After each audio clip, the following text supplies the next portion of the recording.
Everybody has that inner demon, that dog in you, that only comes out when times are rough. The version of you that wants to stop being reasonable and just wants to start swinging arms in the room. Anybody can get it. See, this is true in real life, but it's even more true in anime. You have the nine-tailed demon fox in Naruto. You have Sukuna, the king of curses, in Jujutsu Kaisen. You have Hollow Ichigo in Bleach. Some of the greatest anime to ever grace our eyes has the inner demon trope. And when this is done right, when the mangaka is writing that pure fire, you know that one gif of Gunner? When this trope is done perfectly, it is just an insane concept. I'd say one of the coolest concepts we have in fiction. Because ask yourself this, what's more interesting than a hero fighting two battles at the same time? One against his enemies and the one within himself. Let's take a second to explain for the people in the back of the audience what a demon trope is. It's essentially when a character possesses some type of inner demon, a beast, a power, an entity, maybe even like a spirit, you know, just something inside them. Usually that entity gives them insane power that makes them stand among the rest of the other characters in the show. But with everything in life, there's a catch. The inner demon usually has its own goals, its own personality, its own well-planned agenda. And more often than not, it absolutely does not care about the well-being of the person it's living inside. But sometimes that relationship can turn into a friendship, and sometimes it can turn into a complete disaster. And today I want to talk about two of the most famous examples we see of the inner demon trope in anime. First, we have Naruto Uzumaki and Kurama. Then we have Itadori Yuji and Sukuna. That boy Sukuna's dark. Because even though these series have the exact same trope, they execute it in completely different ways. Naruto's story starts just after he's been born. Inside of him is Kurama, the nine-tailed fox spirit. It's one of the strongest tailed beasts in existence. After Kurama attacked the Hidden Leaf village, Naruto's father sealed the demon inside of his own child, the main character of the show. And if you want to learn more about Naruto's father, I have this video. Go watch it right now. Not right now, finish this one, then go watch it. Be a good boy. Good boy. But anyways, back to the story. The demon is sealed inside Naruto, and after that, he becomes a total outcast in his village. The citizens hate him. They avoided him. They whispered about him. They wanted absolutely nothing to do with him. Imagine that, being a 5-year-old, no one rates you, and you don't even know why. Imagine being hated for something that you don't even know what you've done. Getting on it. But eventually, just before Naruto becomes a fully fledged ninja, he finds out the truth that he has the nine-tailed demon fox that once terrorized the village inside that boy belly, inside of him. And whenever Naruto finds himself desperate, here comes pimping Kurama saying, hey bro, I'll lend you a little 5. I'll lend you a little 10 grams of chakra. Oh, that boy get on your nerves? Get some chakra, B. Spend that wisely. Walk in your village after killing your master, your sensei, some of your friends. And you kill your bitch? It's active. I got 6 for you, gang. At first it seems helpful. Naruto needs chakra, Kurama's there to provide it. Simple, except it isn't all that. Kurama's simply helping himself. Every time he leaks the chakra to Naruto, he's hoping enough escapes to weaken the seal so he can finally be free from the shackles of a 12-year-old. Fair enough. Every burst of chakra is a potential chance for freedom for Kurama. It's another chance to get revenge on the people that wronged him. And if we're being honest, he's well within his reasons. At this point in the story, Kurama spent generations being treated like a weapon. No feelings, just an absolute nuclear bomb. Used by humans, controlled by humans, locked away by humans. So naturally, he hates them. His hatred isn't random, it's actually earned, which makes him more interesting than a lot of other anime villains, because he isn't simply evil just because, he actually has reasoning behind it. As the story progresses, Naruto finds himself relying on Kurama's power more and more, but every time he pushes it too far, he has consequences. His body becomes damaged and his emotions become unstable. There's been times when Naruto's reached the 4th tail and his skin literally burns off. And also, when he can't control the anger and hate, he accidentally hurts his comrades. He knocked that girl's Sakura out. Maybe she kind of deserved it, but still, he didn't mean to do that. That boy was just off the Kurama chakra, bro. He didn't know what he was thinking. He was off that KC. My boy was tripping. Sakura fans, don't kill me for that, you know. I'm not an anime Chris Brown, even though I probably did like it. I don't know. However, eventually Naruto stops taking power for Kurama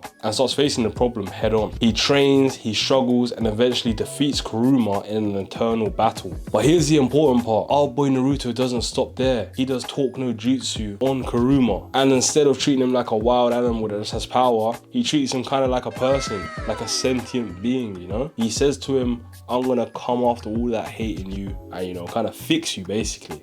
For probably the first time since the Sage of Six Paths, Naruto has treated Kurama like a friend. And that then goes on to open Kurama's heart and they become partners. They fight as one. It isn't a case of, you know, personal gain. They're on the same mission, the same goal. They become friends. Cue that one Naruto opening, that's pretty fire. But only play like 2 seconds because I don't want to get copyrighted. You are my friend. Yuji. Sukuna. JJK, you have my heart. Because the way they deal with this trope is just pure entertainment. By the way, spoiler alert. So if you're not caught up on the manga or anime for Jujutsu Kaisen, I suggest you go do that first and then come back to this video.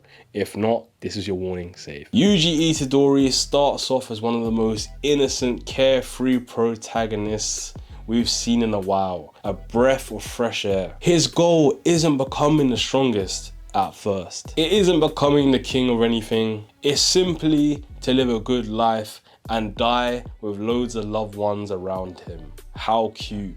How good and innocent. He's wholesome, reasonable, and, you know, just wants a good life.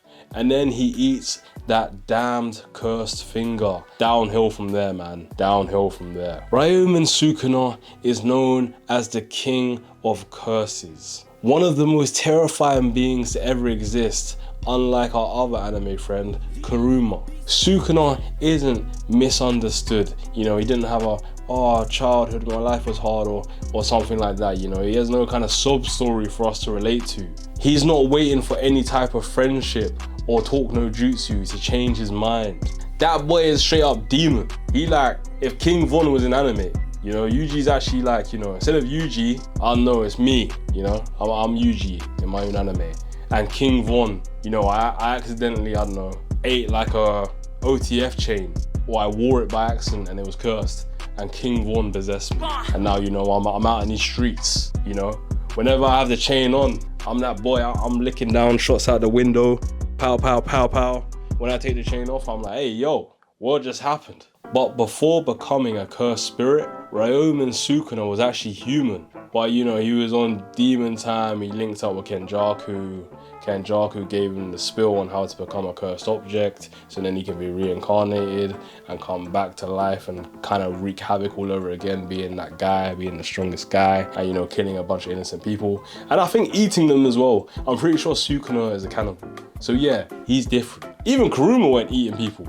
And that boy's a fox. It would kind of be normal, you know? This is the levels we're talking about. But Sukuna slaughters without hesitation. Women, children, men, all alike. It genuinely doesn't matter. Sukuna only lives for himself. If something entertains him, he does it. And if it doesn't, he completely ignores it. That's his whole philosophy.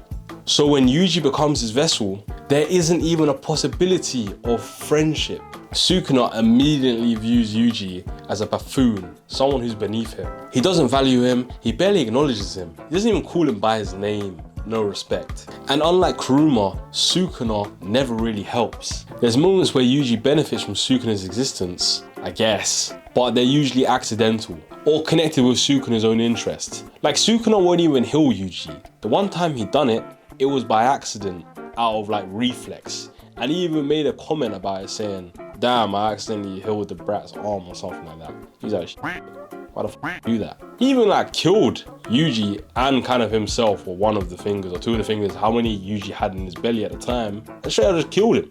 Like suicide thing. Like it's crazy. So these are two totally different dynamics. Yuji and Sukuna throughout the story grow further apart. And the more we learn about Sukuna, the worse he becomes. And that's exactly what makes him terrifying. Every time Sukuna gains control over Yuji, we don't know his next move. We don't know who's gonna pack off, who's gonna say bye-bye. We don't know. We're generally on the edge of our seat because Sukuna, with the sole exception of Megami, will just kill someone. Like just a main side character on the screen. And we're generally like, yo, it's going down.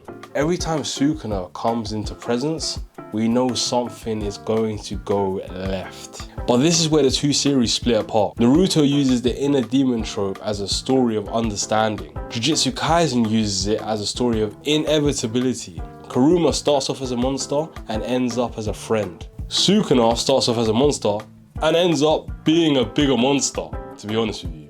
Naruto's story says hatred can be overcome. Yuji's story says some people can generally not be saved. And there's an argument for that in the story, but genuinely, Sukuna's problem is only solved if you defeat him. And he kind of never admits outright that his ideology's changed. He kind of respects strength. So if you beat him, it's kind of like, okay, you won, so I guess you're kind of right. But if you didn't beat him, that bro will just kill you and your whole family, you know? There's no really understanding there. One story is built on empathy, and the other story is built on hatred. Naruto actually gains a partner, while Yuji has a parasite. And because of that, both series convey different emotions. When Kurama appears later in Naruto, fans are excited because Naruto built in the fact from early that one day Naruto will control his power. While on the other hand, Yuji will learn very fast that Yuji's never gonna control this power, and hopefully Sukuna don't get on the loose. Otherwise, it's gonna be, you know, Gojo versus Sukuna, and we might lose one of our goats. And honestly, that's what makes both relationships so memorable. Because one teaches us about trust, and the other one teaches us about consequences. And it just shows how powerful the inner demon trope can be when you have great writers behind it. But I want to know what you think. Who's the better inner demon? Are we going for our big boy Kurama? Or we going for that? We're going for that. I don't want to say his name. It's that boy appears. We're going for Sukuna. You guys let me know in the comments. And also let me know if there's any other anime tropes we can talk about. You know, I've got so much things I want to talk about, but I don't want to be yapping for no reason. I need to know what you guys like. So get in the comments and start typing. Get in the comments and start typing. Let me know I'm here. We're boys now. Anyways, that's the end of this video. Safe.